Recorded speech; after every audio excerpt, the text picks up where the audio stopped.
اللهم صل وسلم وبارك عليك يا حبيبي رسول الله. تعالوا النهارده نعمل وصفة جميلة جدا جدا بالفراخ، وتحفة ورائعة وهتعجب الأولاد.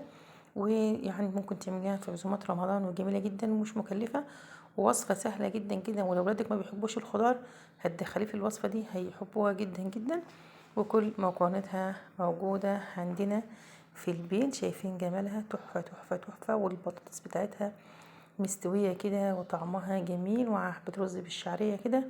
وممكن تعملي جنبيها بقى ملوخية وسلطة بقى، وتعملي جنبيها أي أكل تاني، مفيش أي مشاكل. تعالوا نبدأ. بسم الله الرحمن الرحيم. ونقول معانا المقادير. معانا طبعا فراخ مفرومة. لو انت جبتي فرخة مثلا حوشي منها الصدر وفروميه، أو تشتري نص كيلو بانيه. أو مثلا تنفع تخلي الأوراق بتاع الدجاج وتعمليها بيها، مفيش أي مشاكل.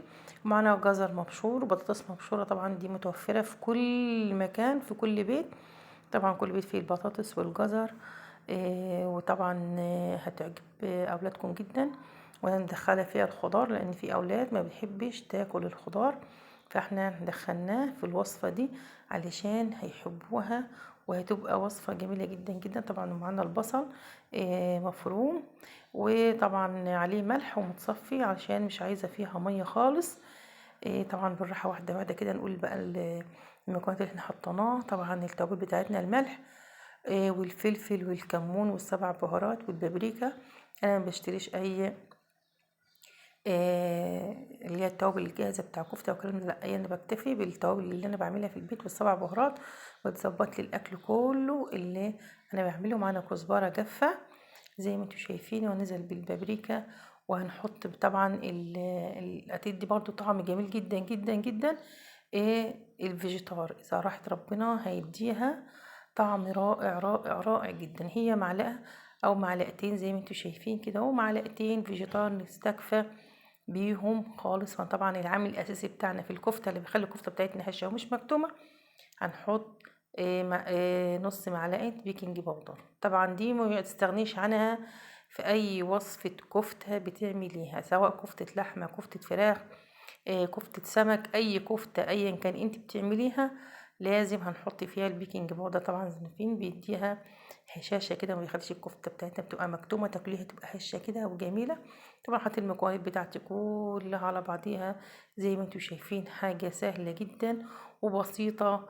عملناها وصفة بالفراخ. طبعا كله بيجيب فراخ موجودة عنده لأي مثلا من ولادك ما كلوش، مثلا شيلتي وركين اخليهم واعملي بيهم، شيلتي الصدر اخليه واعملي بيه.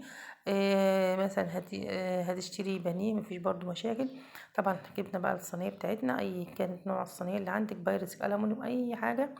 هنحط طبعا البصل بتاعنا والطماطم. ولو حابه تحطي جزر، تحطي اي خضار، كوسه اللي اولادك بيحبوه حطيه طبعا في الصينيه من تحت. طبعا دهنت ايدي زيت دلوقتي، وبعمل الكفتة بتاعتي بصبعها، سواء صوابع سواء كور. بس هما الاطفال كلهم بيحبوا الكفتة الصوابع، كلهم بيعشقوها، والكبار كمان بيحبوا الكفتة الصوابع. اهو زي ما انتوا شايفين. ومعانا البطاطس مقطعينها كده شرايح، بس شرايح تخينة شوية مش زي شرايح القلي، بنتخنها شوية زي ما انتوا شايفين كده اهو. طبعا دي وجبة كاملة متكاملة، يعني بسم الله ما شاء الله اكبر عليها. ودي صلصة هنعوزها نقول لكم هنعمل بقى ايه بعدين.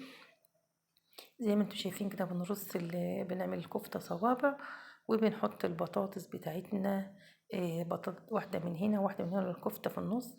طبعا الصينية تبقى شكلها على السفرة بتاع رمضان شكلها تحفة جدا جدا، وشكلها يبقى جميل زي ما انتوا شايفين. شايفين الرصة بتاعتنا بقى. ودي صلصة من اللي انت فرزها في الفريزر، على فلفل وكمون والسبع بهارات. وهبدأ بقى ادهن بقى الكلام ده كله كده.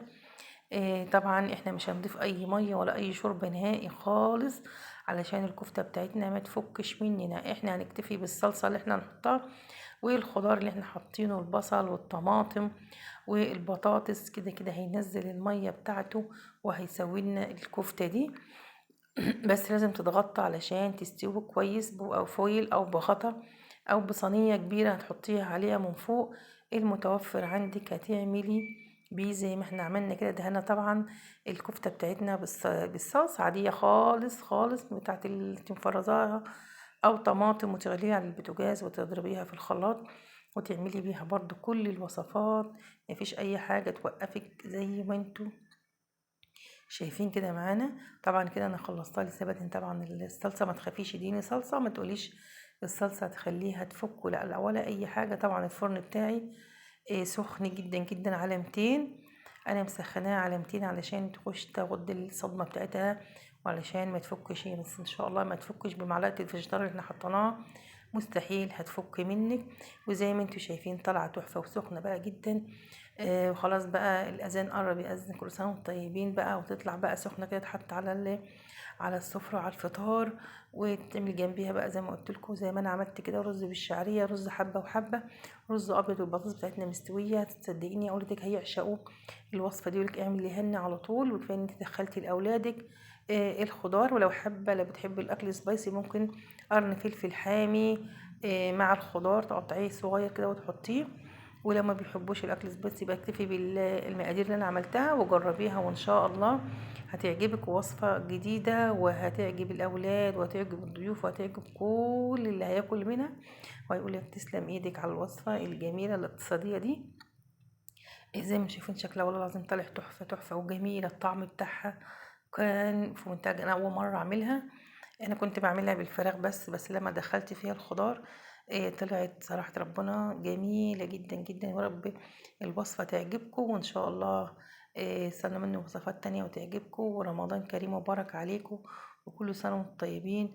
متنسوش اللايك، واشوفكم في حفظ الله ورعايته.